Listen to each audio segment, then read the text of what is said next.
espacio de promoción transdisciplinar, transnacional y transcultural de la salud para el montaje colectivo de otros mundos posibles, con un ABC acerca de esta propuesta. Esta propuesta forma parte central de un proyecto de investigación que está subsidiado por la Secretaría de Ciencia y Tecnología de la Universidad Nacional de Córdoba, que se viene realizando desde el año 2018, y estamos presentando lo que son miradas, perspectivas y aportes desde diferentes disciplinas que proponemos poner en diálogo con conocimientos de orden disciplinar, no disciplinar e indisciplinado, como vamos a ver en un momento. Me toca compartir un ABC acerca de esta propuesta, un ABC que comienza presentándola sencillamente como una estrategia de promoción de la salud que se realiza desde un enfoque transdisciplinar, transcultural y transnacional. Esta propuesta emerge en las fronteras entre las artes, las ciencias y la comunicación, así como en relación con conocimientos construidos por colectivos y movimientos sociales. ¿Por qué y para qué se plantea? En este contexto, lo que nosotros consideramos que resulta imprescindible promover transformaciones en favor del cuidado de la salud y la vida, nuestra vida y la del resto de las especies, apelando a miradas, abordajes y movimientos en clave trans, entre disciplinas, fronteras, espacios y géneros, estableciendo relaciones entre lo singular, lo particular y lo general, para contribuir a que se expandan potencias de cambio, porque como decía Berta Cáceres, líder ambiental asesinada, ya no hay tiempo, ¿sí? No nos queda tiempo. No nos queda tiempo porque estamos viviendo, no solo a causa de la pandemia, sino a causa de los llamados desastres ambientales que tienen responsables, que tienen lógicas que han llevado a esta situación. Sabemos que están sufriendo, se están extinguiendo y están en condiciones límite una diversidad de especies animales, vegetales y también nosotros mismos como especies. ¿Quiénes pueden llevarla a cabo? ¿Con quiénes y para quiénes? La puede llevar a cabo cualquier persona y colectivo social que comparta y enriquezca estas bases de pensamiento, acción y transformación. ¿Cómo? A través de observaciones, diálogos de saberes, haceres, poderes, planificaciones, acciones singulares y colectivas. ¿Cuándo y dónde? En espacios y tiempos múltiples, en territorialidades inmateriales, a nivel local, nacional y transnacional. Y cuando decimos inmaterial, estamos aludiendo no solo a conocimientos, sentidos, creencias, emociones que están ligadas a bienes comunes, ambientales y culturales, a nuestra salud y a nuestra vida, sino también estamos aludiendo a lo concreto de la vida, insisto, no solamente de los seres humanos, sino del resto de las especies. Yo recién simplemente para recordar, nombré a Berta Cáceres, que es una de las cientos y cientos de líderes ambientales que están siendo asesinadas en la región de Latinoamérica, pero también en otras regiones del planeta, a causa de su lucha, no solo singular y colectiva, por defender bienes comunes tan básicos como el agua, como los bosques, como el aire que respiramos. Esto es una invitación a un pensamiento en clave trans, ¿sí?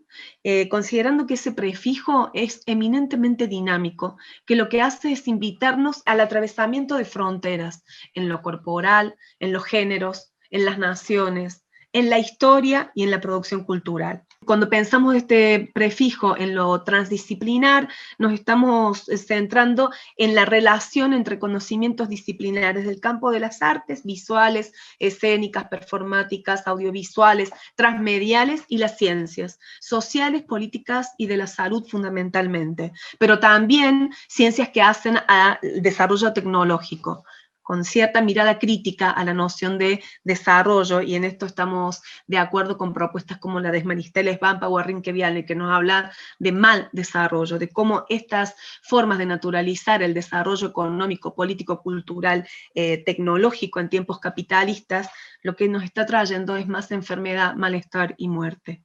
Entonces decía, conocimientos disciplinares, pero también conocimientos, remarcamos la relación con conocimientos no disciplinados e indisciplinados, de personas, comunidades, colectivos, movimientos sociales, que fundamentalmente trabajan para promover y fortalecer procesos de equidad y justicia sociopolítica, cultural, ambiental, étnica y de géneros. Y también trabajan para el cuidado y producción inmaterial de bienes comunes, ambientales y culturales. Y remarco esto que lo dije recién, pero lo quiero remarcar, porque cuando estamos hablando de bienes comunes, por ejemplo, cuando estamos hablando del territorio cuenca, de un río, o que estamos hablando de un territorio bosques, no solo aludimos a la materialidad de los árboles, a las cuencas y al mundo subterráneo que constituye una cuenca hídrica, sino también a los sentidos, creencias, historias, identidades, para quienes son más favorables a la noción de identidad, o todo tipo de sentidos creados en torno a estos bienes comunes. Consideramos una relación dialéctica y dialógica, por eso está este adjetivo de inmaterial con este paréntesis en la in. Cuando hablamos del enfoque transnacional, lo que estamos pensando es, más allá de las naciones y en relación con estas, estamos tratando de retomar, valorizar y poner en diálogo conocimientos científicos de colectivos y poblaciones originarias. ¿Sí? Es como, en el caso nuestro de Latinoamérica, lo que estamos pensando, por ejemplo, es poner en relación conocimientos de la Via Yala con conocimientos contemporáneos, poner en tensión políticas de ordenamiento territorial contemporáneas con formas de mirar y construir el territorio en relación permanente de pueblos originarios. Y cuando digo pueblos originarios, lo digo en reconocimiento de la amplia diversidad de miradas que existen, ¿no? Cuando pensamos en pueblos originarios no podemos pensar en términos homogéneos, sino también hay que pensar en términos situados. Y también en este sentido, en lo transnacional, apelamos a conceptos como los de antropoceno o capitaloceno, que son categorías críticas que han surgido de parte de múltiples investigadores a lo largo del planeta, que están señalando que estamos viviendo una era geológica cuya principal huella de destrucción está en manos de los seres humanos, y que esto está trayendo, y esto lo estamos viviendo muy cercanamente con la pandemia, pero también con el horror de los incendios, en el caso de Córdoba, desde donde estamos realizando este simposio recientemente, con más de 300.000 hectáreas incendiadas, y esto no implica solamente la desaparición de un paisaje, sino la muerte de miles y miles y miles de seres vivos, y las consecuencias que todavía ni siquiera podemos llegar a imaginar que esto nos va a traer a nivel de nuestra sobrevivencia y de nuestra salud. Estamos también mirando críticamente este modo de producción y subjetivación capitalista, cultural, cognitivo, extractivista y emocional. Un sistema que está basado en lógicas patriarcales. Cuando hablamos de un modo de producción capitalista y cultural, cognitivo y cultural, estamos diciendo también que en el epicentro de las disputas internacionales está la producción de conocimientos, en este caso conocimientos ligados a la universidad. Son estos ámbitos hoy los que están en principal disputa, los medios de comunicación, las universidades y la producción de conocimientos que tensionen con verdades que en realidad están siendo sostenidas y hegemónicamente están al servicio de sectores dominantes a lo largo del planeta. Cuando hablamos de un enfoque transcultural, nos estamos remitiendo a la relación entre diferentes cosmovisiones. Yo decía recién sentidos, creencias, valores y prácticas en torno a un bien común, como un territorio cuenca, como un territorio bosque, como un territorio institución, como el territorio ciudad, ¿sí? Como el territorio urbano. Y también a otras dimensiones de la territorialidad, que podemos pensarla en relación con el cuerpo, en relación con los vínculos, en relación con las historias posibles que también nos constituyen. En este sentido, transculturalmente vamos a promover la relación entre tramas semióticas particulares que hacen a recortes de realidad histórico culturales específicos. Y vamos a también tratar de poner en relación aportes que devienen de diferentes luchas por diferentes sentidos que orienten prácticas, que contribuyen a desmontar estas lógicas de destrucción de carácter capitalista.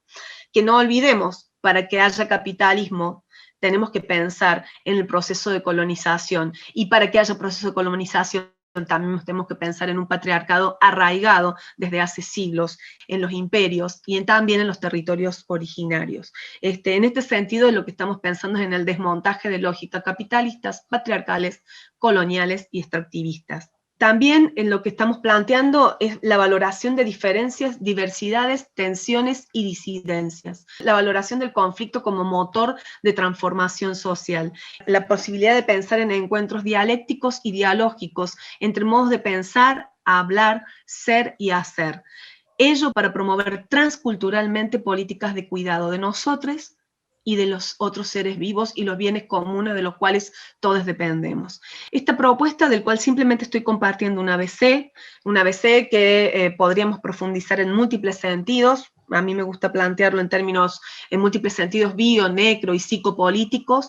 Simplemente este ABC ha sido puesto en juego, profundizado, ampliado, diversificado, compartido a lo largo de este año de pandemia y cuarentena, que ha intensificado esta propuesta que en un principio no estaba pensada para el abordaje de situaciones de pandemia, sí para estas problemáticas que en términos de género y en términos ambientales están afectando local, nacional y transnacionalmente a nuestra vida y nuestra salud. Pero este año se agudizó, se intensificó y también debimos virar nuestra mirada especialmente a lo que implica la pandemia del COVID-19, que también sabemos que deviene de estas lógicas patriarcales y extractivistas y están directamente ligados a los problemas que yo estaba mencionando recién. Simplemente para compartir algunas de las actividades que desde el ELAPS, Espacio Laboratorio de Artes, Performance, Políticas, Salud y Subjetividad llevamos a cabo durante el año, se encontraron 2 jornadas de extensión abiertas a la comunidad, una que cobró la forma de un seminario laboratorio, que llevó como título Brotarnos en aislamiento, volvernos semillas de otro tiempo que también está haciendo, ¿sí? Esto jugando con el desmontaje de las políticas de la angustia y el desmontaje de la angustia como estrategia política. También llevamos a cabo recientemente una jornada conversatorio con referentes de organizaciones socioambientales locales, pero que están trabajando a nivel nacional y transnacional, como es el caso de Madres de Ituzaingó, que es una organización que en Córdoba logró las primeras imputaciones a responsables por la fumigación de barrios, de escuelas, en este caso del barrio Ituzaingó, uno de los barrios en situación de vulnerabilidad de la ciudad de Córdoba. Pero también invitamos a Kenia Torres, que es una médica cubana, que fue una de las referentes del programa Barrio Adentro en Venezuela en su momento, pero que ahora trabaja en Córdoba, en Jesús María, y está poniendo en juego saberes transnacionales para la coordinación de distintas experiencias y propuestas en salud. En ese caso, uno de los conversatorios tuvo como título Políticas de Cuidado, Géneros y Activismo para Brotarnos en Primavera. Esto ya también haciendo hincapié en un lema de la ciudad de Córdoba, que es el de sostener primavera sin Monsanto. Córdoba ha tenido la posibilidad, después de una larga lucha social y política, de erradicar a empresas como Monsanto, a la empresa Monsanto, y ha quedado como lema político y poético el sostener primavera sin Monsanto. Otro de las propuestas en las cuales estamos retomando la promoción transdisciplinar, transcultural y transnacional de la salud, un programa de posgrado transdisciplinar en donde trabajamos en torno a las artes, las ciencias, las performances, una modalidad de trabajo que consideramos como desmontaje transdisciplinar para poder pensar cuerpo, género, salud y comunicación. Gracias por compartir con nosotros esta propuesta y le doy la palabra a mi compañera Luciana Schneider. Muchas gracias, Gaia. Bueno, este ensayo o este trabajo que estamos compartiendo hoy se denomina Omnipresencia, subjetividades en tiempos de pandemia, y en realidad es un trabajo que intenta pensar problemáticas contemporáneas, o mejor dicho, esta coyuntura puntual que nos atraviesa, y las reconfiguraciones subjetivas en este tiempo, ¿no? En esta coyuntura, en tiempos de pandemia. Esta es una posición que implica cierto desafío por un lado, y por otro lado todo un riesgo, porque se trata de hacer lo que pasa mientras pasa, ¿no? Así que dicho esto, bueno, el marco de abordaje de este trabajo es semiótico, pero bueno, el psicoanálisis se inmiscuye irremediablemente. Yo me propongo en este trabajo, bueno, compartir 2 ejes de análisis que están sujetando algunas ideas. Uno de ellos se denomina efecto interpenetración a lo viral y virtual, una lógica de propagación, y el segundo, efecto interpenetración B, de sujetos, sentidos y realidades. También una relación que pretendo que sea dialógica y dialéctica, y desde un abordaje semiótico. La idea es, bueno, rescatar cuando decía nombrar lo que pasa mientras pasa, me refería a el registro de ciertas vivencias que tienen que ver con esta coyuntura histórica, ¿no?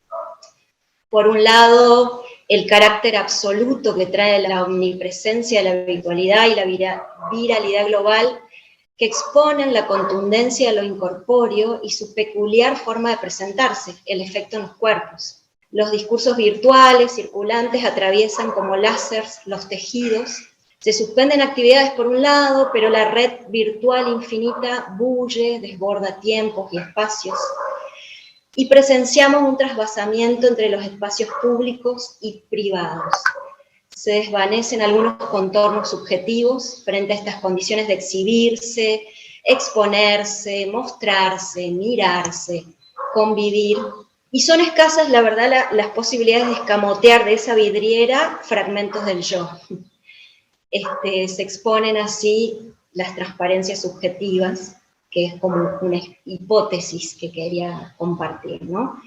Cuando me refiero a que la corriente indiscriminada virtual bulle, me estoy refiriendo a la serie de stickers, memes, información, recetas, volcadas a los espacios virtuales, tan propios como ajenos, ¿no?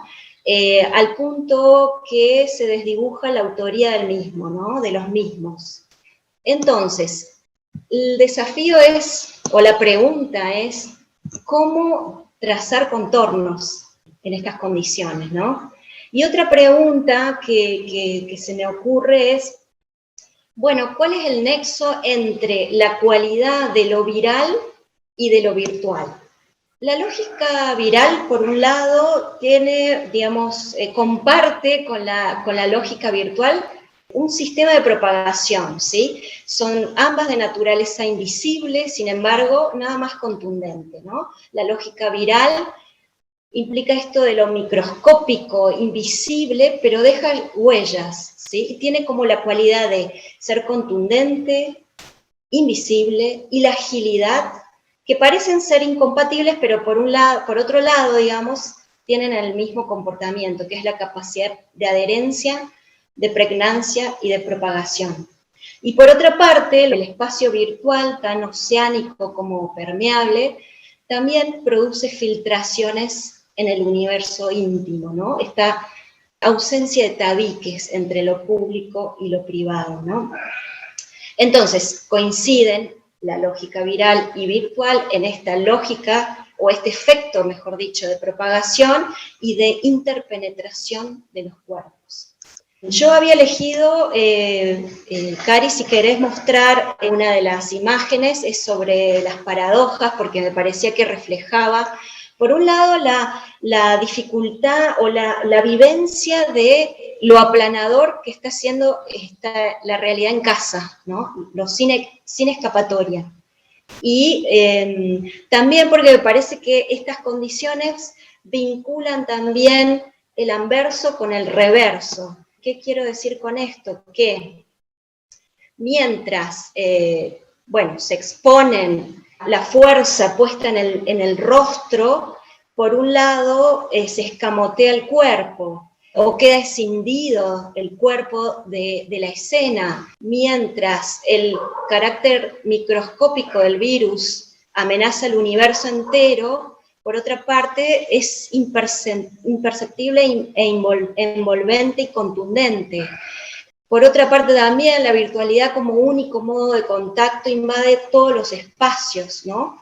La colonización territorial que parece no tener rincones ni puntos de fuga, ¿sí? ¿Cómo producir una hendidura en esa vivencia, ¿no? Esta diapositiva me permite hablar de una concepción que no debe sorprendernos. Desde la semiótica siempre ha estado concebida la relación entre sujetos, sentidos y realidades en un vínculo de reciprocidades o de mutuo crecimiento, nutrición.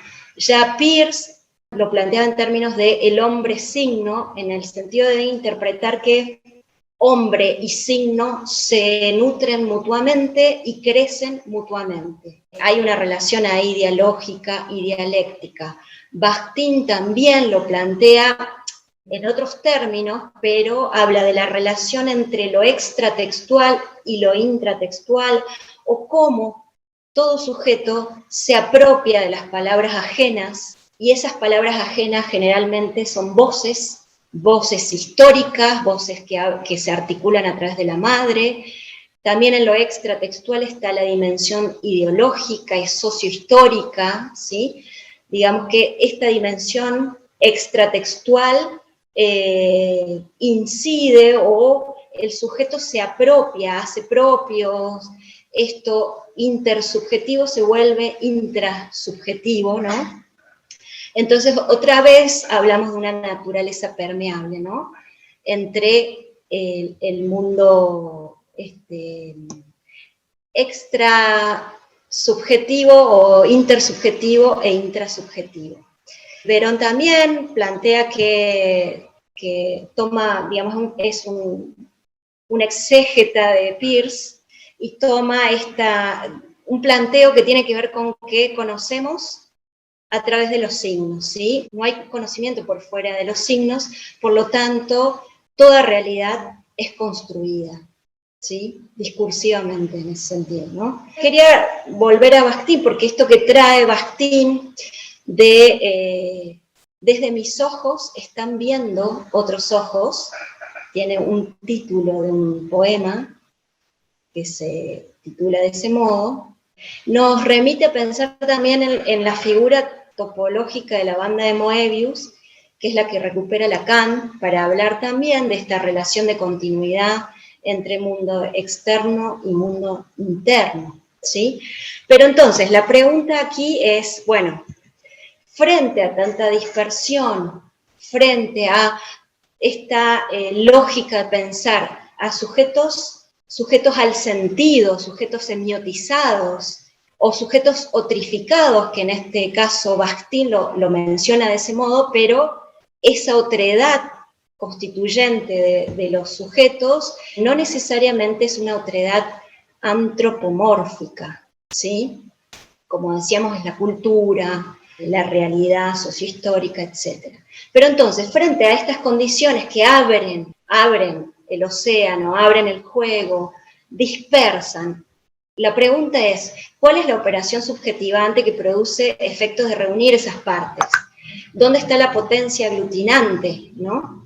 Y en este contexto, en este marco, se me ocurre traer el cuerpo, la corporalidad, como una vivencia disruptiva frente a esta maquinaria virtual, semiótica, que parece no tener fin, rolar, y que desconoce, incluso produce, compele a la producción y parece desconocer hasta la muerte, ¿no? Sin embargo, en este contexto, el cuerpo, la corporalidad, se hace escuchar, se hace sentir, y paradójicamente, como veíamos antes, es lo excluido del campo visual, por lo menos cada vez que estamos sentados frente a una pantalla, ¿no? Cuando hablamos del cuerpo, introducimos esta dimensión como anclaje experiencial y como generador de sentidos múltiples. Eso, digamos, pensado desde la semiótica, pero también desde el psicoanálisis podemos pensar que el cuerpo es una construcción, es un efecto del significante, y es un efecto que trasciende el plano orgánico. Y el dolor, en este contexto, desde esta perspectiva, el dolor como el síntoma constituye una gran creación metafórica, ¿no? Una metáfora que responde a una pregunta del sujeto y que ocurre en el cuerpo, ¿sí? Entonces, la corporalidad doliente, esa luz titilante en la superficie epidérmica, esa tensión fisiológica que constituye una experiencia disruptiva frente a toda esta vorágine, al mismo tiempo se constituye en un llamado, digamos, es de efecto de simbolización y demanda de simbolización al mismo tiempo. Constituye un llamado altero dirigido, porque bueno, hay un refugio arcaico que tiene que ver con que el edificio subjetivo, la corporalidad, siempre tenía un sostén y lo sigue teniendo en la otredad, precisamente. Pero esta vez nombrada en términos antropomórficas, ¿sí? Por lo tanto, queremos ir cerrando ya deseando, con una expresión de deseo, ¿no? Cómo retornar a ese refugio suspendido en el tiempo, ¿no? Si alguien se pierde en la fría soledad de la cuadrícula, es decir, la pantalla, es para demostrar en las redes que existe, para aplazar al menos por un tiempo la tendencia a desvanecerse. Alguien a la espera de un con quién, alguien a la espera de un derrame vital que traspase los compartimentos estancos, se permeabilicen y fusionen las celdas. Así, la salida será un regreso, será con otros, para otros, hacia otros, que alguien sienta que hay un con quién hacer la pulseada. Ser para alguien, en algún aspecto, al menos, hasta atravesar el día de hoy. Paso la palabra a mi colega Karina. Esta siguiente colaboración tiene que ver con la persistencia del modelo anatómico en tiempos virtuales, en relación a lo que planteaba Luciana recién acerca de las corporalidades.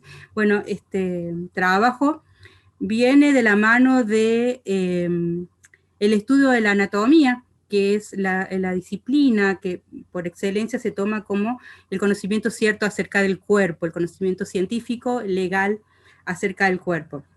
En realidad es una serie de reflexiones y algunas concatenaciones a raíz de, bueno, el inicio de un trabajo de campo para la maestría en antropología, en la cual se indagó acerca de los modos de construir, comprender y enseñar el cuerpo en la Cátedra de Anatomía Normal de la Facultad de Medicina de la Universidad Nacional de Córdoba.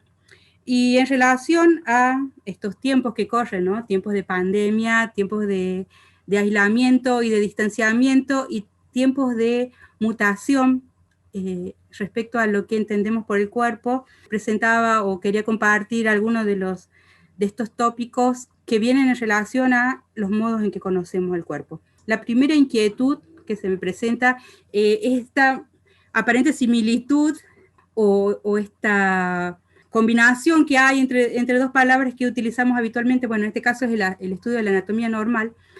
Son los conceptos de la normalidad y la naturalización, ¿no? Que la naturalización tomada desde los estudios antropológicos es cuando dejamos de consultar ciertas categorías y tomamos algunas cuestiones, algunas cosas de la realidad social por dadas. En realidad son absolutamente construidas, pero nosotros en nuestra experiencia las tomamos por dadas y las validamos como tales, ¿no? Y en el contexto del distanciamiento social y del aislamiento, se ha inventado o se está inventando esta forma de nombrar como la nueva normalidad. Bueno, y preguntarnos qué sería esto de la nueva normalidad y cómo va en su camino hacia la naturalización, ¿no? de ciertos modos de hacer, en especial ciertos modos de interactuar con los demás. Interactuar justamente como decía mi compañera recién, en este plano bidimensional de la pantalla, en esta representación de los rostros, en un acto de comunicación en el cual se despliegan, al decir de Goffman, una serie de estrategias de presentación de la persona en la cotidianeidad. Esto presenta una paradoja, como bien lo veníamos mirando, una paradoja en el sentido de que por un lado está la vivencia de la limitación del cuerpo al espacio físico del hogar, de los pocos lugares de trabajo, que pareciera que constriña en cierta forma este soporte expresivo que viene a ser el cuerpo, pero por otro lado abre una infinidad de gamas, de formas de representarse nuevamente que excede las posibilidades físicas, ¿no? Y que en algunos casos incluso son difíciles de controlar, contrario a esta composición que uno hace a la hora de presentarse ante los demás. Y por otro lado, también responde a esa composición, ¿no?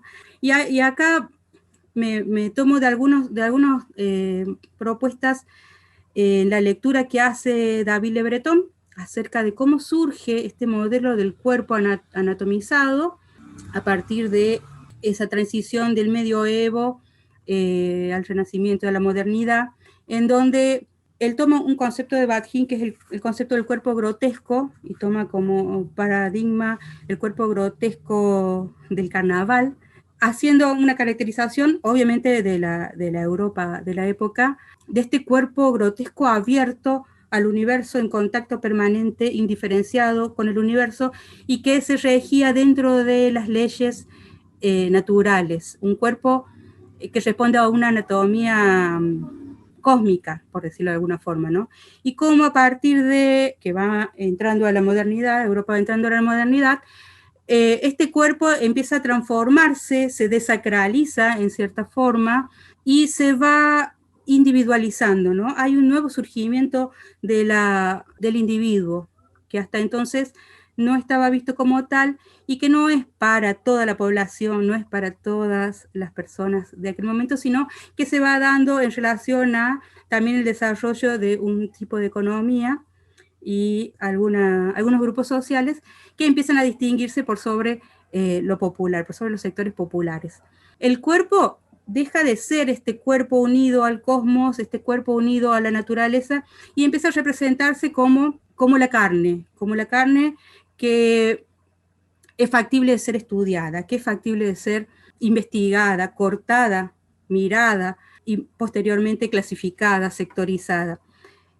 Y a mediados del siglo XVI empieza a constituirse como disciplina tal, no es que surge ahí, sino que ya desde el siglo II con Galeno se habían hecho estudios acerca del cuerpo, estudios anatómicos con disección entonces de animales, y ya en esta época con cuerpos humanos, pero hay un hito que marca el surgimiento de esta disciplina, que es la anatomía, que es la publicación del libro de Andrea Vesalio, un médico belga, que se llama The Humanis Corpore Fabrica, en el año 1543. A partir de la publicación de este libro, de este tratado sobre anatomía, con dibujos anatómicos muy precisos y muy artísticos, es que sitúa el Le Breton el cambio de esta percepción del cuerpo, ¿no? El cuerpo deja de ser, el cuerpo de uno deja de ser, uno deja de ser un cuerpo y pasa a tener un cuerpo. El cuerpo empieza a ser una posesión y se rompe esta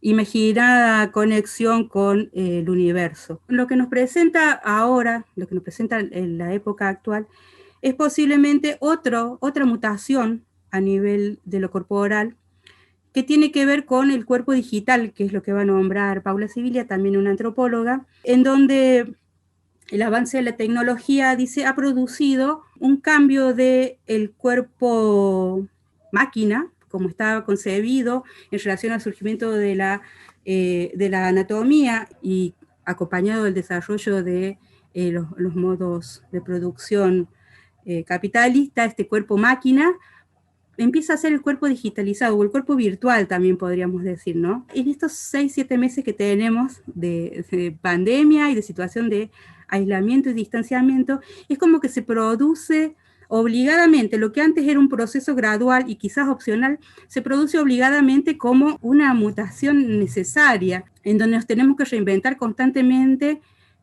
a nosotros mismos y estos modos de concebir los cuerpos, ¿no? Siempre recordando esta persistencia que hay en el discurso de que el cuerpo es algo que se tiene, ¿no? En contra de, bueno, muchísimos otros discursos que no necesariamente están avalados o están sostenidos o legitimados, pero que sin embargo circulan y fundamentan muchas prácticas, que es muchos otros modos de ser con el cuerpo, en el cuerpo, de ser cuerpo.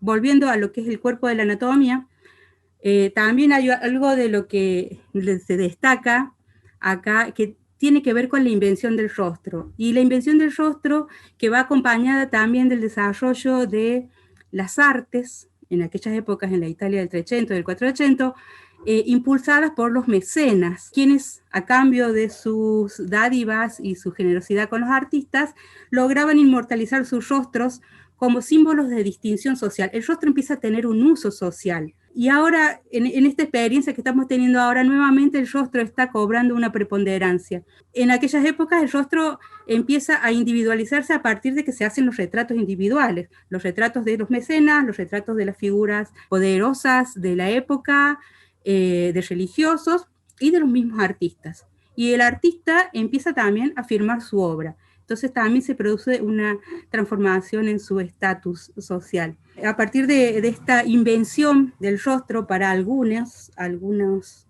personajes destacados por sus posiciones de poder, es cuando se termina de consolidar esta visión individualista del hombre. Es donde se pierde un poco la comunidad, la idea de comunidad, y se empieza a asentar el individualismo moderno. En este enunciado, que yo pongo acá, que es la anatomía, no está nombrando al cuerpo. Por lo general, la anatomía se usa para describir o para hacer referencia cuando hablamos del cuerpo, de las corporalidades. Sin embargo, la palabra anatomía está remitiendo a un modo de conocer, que es el modo que predominantemente divide una realidad en partes para estudiarlas por separado.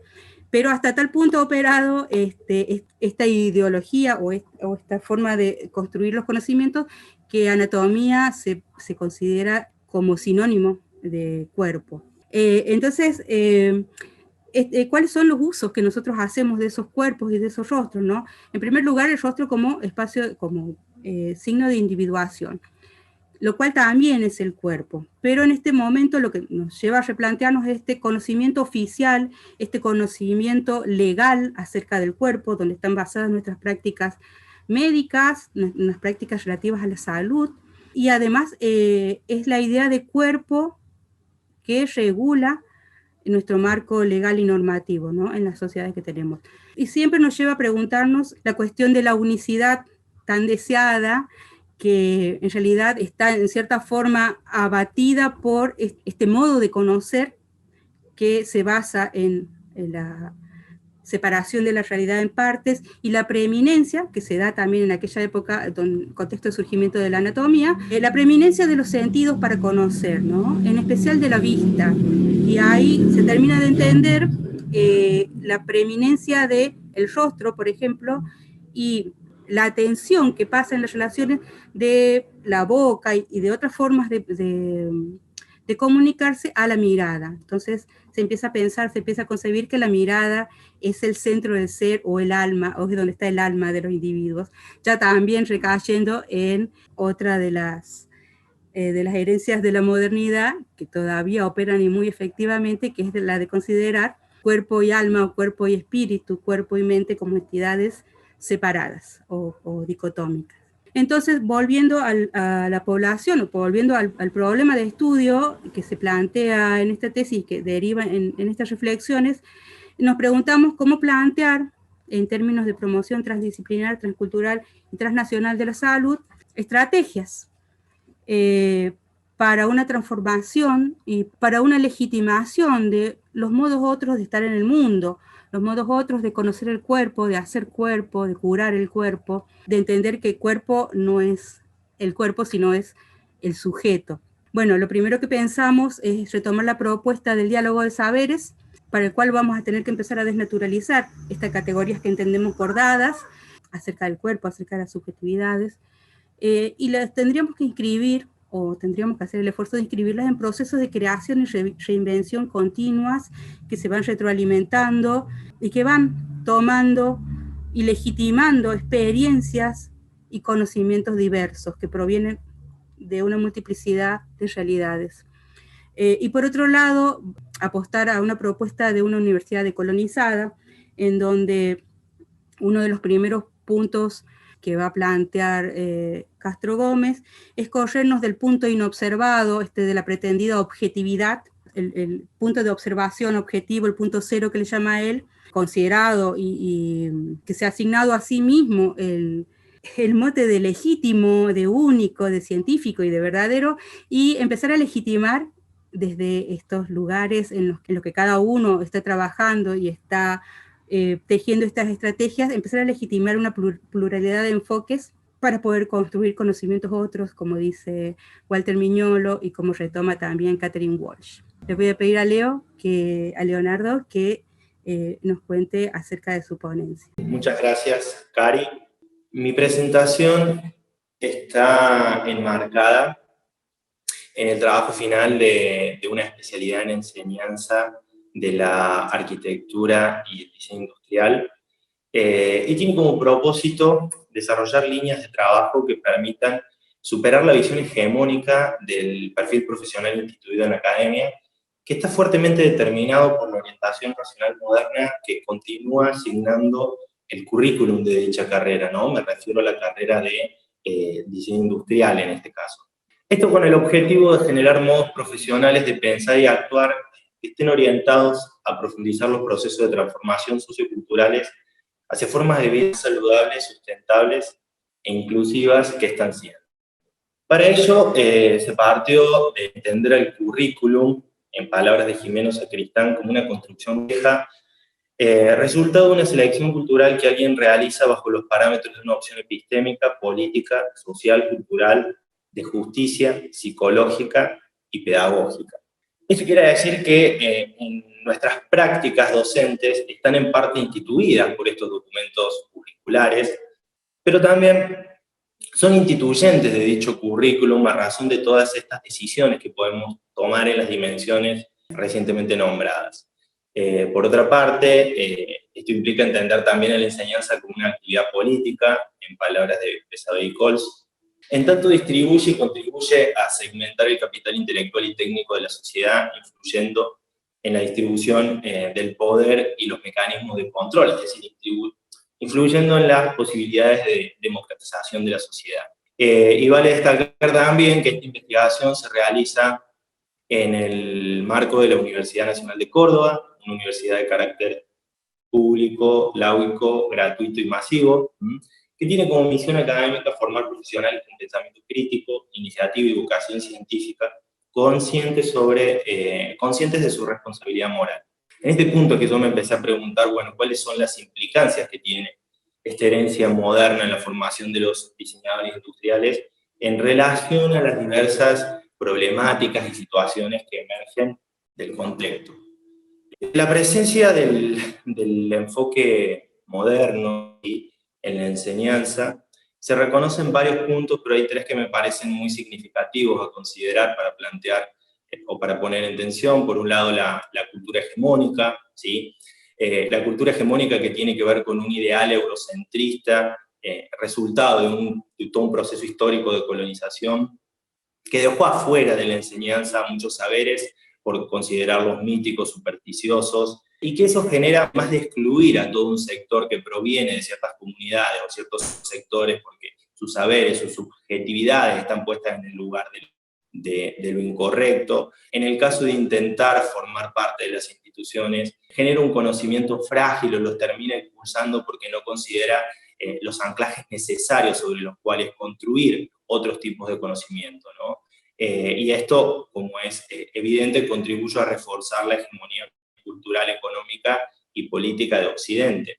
Otro de los puntos tiene que ver con la fragmentación y la especialización, que sigue siendo cada vez más significativa con esta tendencia a profundizar este enfoque profesionalista orientado al mercado, al trabajo de las carreras, que tiende a generar conocimientos o formas de pensamientos muy simples, muy estancos, que imposibilitan el reconocimiento de relaciones, ¿sí? Se imposibilita un tipo de pensamiento complejo que permita reconocer las implicancias de todas las decisiones que tenemos en otras dimensiones de la realidad, ¿no es cierto? Y por último, el enclaustramiento, que tiene que ver con esto que mencionaba Cari recién, de entender al sujeto como un ente ajeno a la realidad, como algo ajeno al sistema y no como algo parte del mismo, que lleva a continuar con una objetivación excesiva de usuarios, de contextos, de problemáticas, cuando las complejidades de las problemáticas sociales, ambientales, sanitarias y culturales que emergen día a día dan cuenta de otro tipo de pensamientos.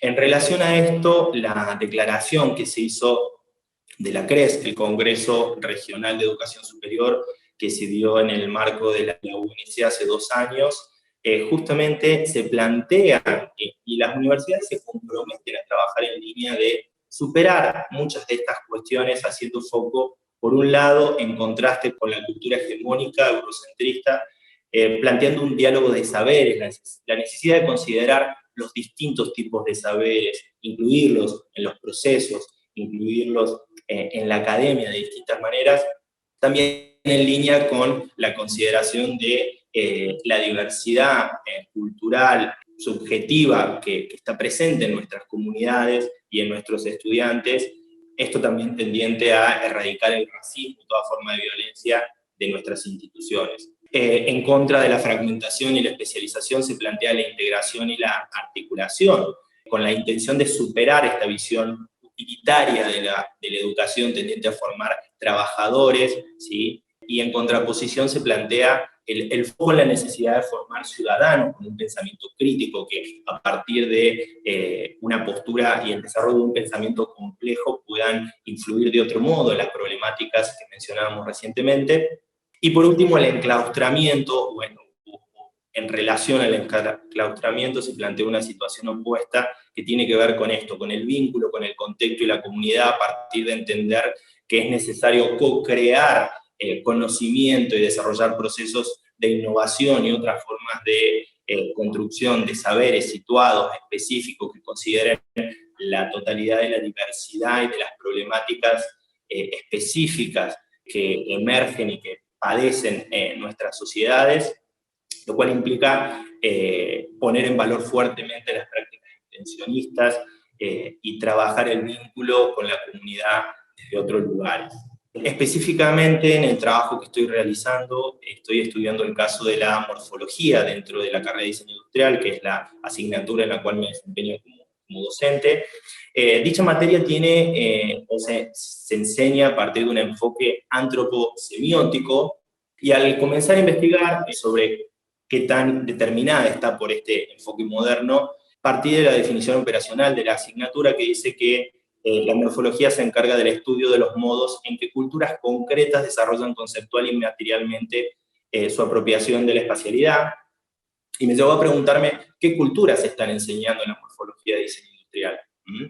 Y como objetivo me planteé determinar cuál es la noción de cultura que poseen los docentes de la cátedra, por un lado, y cuáles son las culturas concretas que están siendo consideradas de alguna u otra manera en los distintos procesos de enseñanza-aprendizaje, a razón de entender que influyen significativamente en los procesos de construcción de subjetividades de los estudiantes, y a razón de entender qué es el diseño, qué no es el diseño, qué está bien, qué está mal, qué es lindo, qué es feo, influyendo de modo significativo en su modo de pensar y hacer como profesionales el día de mañana. El proceso de investigación está todavía en desarrollo, pero estoy empezando a sistematizar y a sacar algunas conclusiones que me llevan a reconocer que hay un foco mucho más importante puesto en lo semiótico, en lo comunicacional, por sobre lo antropológico. Inclusive la noción de cultura, que es protagonista de la definición operacional de la asignatura, no se desarrolla como contenido, solo se trabaja con una definición operacional de García Canclini, que incluso está desactualizada en relación a las teorías de dicho autor. Por otro lado, es posible reconocer que la gran mayoría de los ejemplos que se toman como casos significativos o que son parte de las diapositivas de los teóricos son ejemplos propios de la modernidad o de la posmodernidad inclusive. Por otra parte, uno de los contenidos cruciales de la asignatura que tiene que ver con el lenguaje, ¿sí? A partir de entender a la forma como parte de un proceso de comunicación, a partir del enfoque semiótico, se trabaja el lenguaje solo en relación a los procesos productivos y a los materiales industriales, cuando hay una diversidad de lenguajes mucho más significativa que está en juego en los contextos en los cuales nos movemos a diario. Incluso se llega a plantear, en algún teórico se referencia al gusto popular o al gusto de ciertas minorías como algo de mal gusto, lo que puede influir significativamente en la construcción de las subjetividades, como planteaba recientemente. Y por último, se reconoce en todos los prácticos y en las guías un enfoque muy metodológico, muy estructurado, donde nunca se trabaja, no existe instancia ni de articulación, ni de vínculo con una problemática, con un usuario o con un sitio concreto de la realidad. Vale destacar acá la presencia de la posmodernidad, ¿no? que abre un poco el juego y rompe con la hegemonía cultural de la modernidad, pero por otro lado también es deble destacar que la posmodernidad, en conjunción con la publicidad y el mercado, habilitaron la superposición y la mixtura de estilos y costumbres, pero como parte componente esencial de las libertades individuales y de expresión propia de un sistema capitalista, ¿sí? Lo cual implicó no tener reparo sobre las implicancias de esas libertades en términos del sobreconsumo, la sobreexplotación de recursos, de bienes comunes, y el detrimento cultural que implicaba esa significativa libertad. Por ende, me permite concluir que estos paradigmas modernos y postmodernos que signan de un modo tan marcado la enseñanza de la morfología, resultan cada vez más extemporáneos frente a la diversidad cultural y a la diversidad de las problemáticas sociales, culturales, ambientales y sanitarias que emergen de nuestro contexto nacional, local y transnacional incluso, ¿sí? Para ello estoy comenzando a plantear algunas estrategias en términos de promoción transnacional, transdisciplinar y transcultural de la salud, a partir de incorporar un enfoque transdisciplinar, decolonial y sostenible en la enseñanza de la morfología. Por ejemplo, en el caso de lo transdisciplinar, lo que se plantea es un enfoque que complemente la enseñanza disciplinar, ¿no? Y tendiente a romper el pensamiento binario, ¿sí? Donde todas las categorías se trabajan de un modo taxativo, a comenzar a trabajar a partir de un paradigma de la diversidad, trabajando con lo híbrido, lo hiper, lo trans, lo inter, lo que rompe lo binario, que implica una estructura de pensamiento propio de lo bueno, lo malo, lo lindo, lo feo, que tiene que ver con estas cuestiones hegemónicas. Por otro lado, la construcción de puentes hacia otras disciplinas a partir de diversos textos o abordajes de producciones que no vengan específicamente del diseño, sino articular con la arquitectura, el arte, la música, incluso plantear articulaciones con otras cátedras, con otras asignaturas, con otras instituciones, profundizar un poco el diálogo entre el arte y la ciencia, que tiene mucho que ver con el enfoque transdisciplinar, a partir de una puesta en valor del proceso, de la experimentación, de la subjetividad y de las sensibilidades, trabajando con perceptos y preceptos, ¿sí? No quedarnos en los preceptos, sino trabajar sobre la percepción, la subjetividad de un modo mucho más significativo. Y por último, trabajar el extensionismo, trabajar a partir de los emergentes, problemáticas reales, sujetos y contextos no objetivados, a partir de alguna instancia extensionista a lo largo de la materia. En relación a lo decolonial, el aporte significativo tiene que ver con poner en valor otras culturas y otros saberes, incluso en cuestiones tan mínimas como puede ser un ejemplo, no poner ejemplos solo provenientes de un mundo o de una práctica moderna, una estética moderna o posmoderna, sino ampliar y poner como ejemplos lo popular también, otros tipos de producciones que no están siendo consideradas, además de la incorporación de otro tipo de bibliografías, y la incorporación de lenguajes y expresiones populares diversas como eje estructurante de los prácticos, trabajar con lenguajes artesanal e industrial como algo complementario, trabajar con lenguajes propios de lo que son los procesos de reciclado, por ejemplo.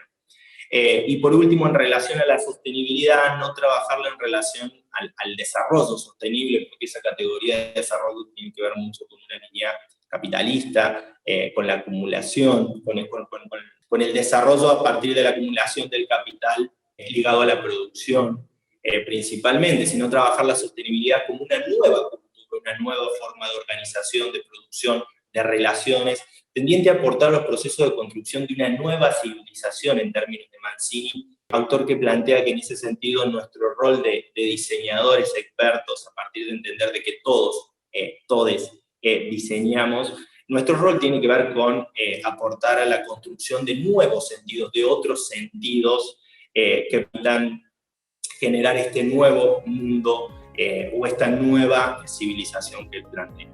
Muchas gracias.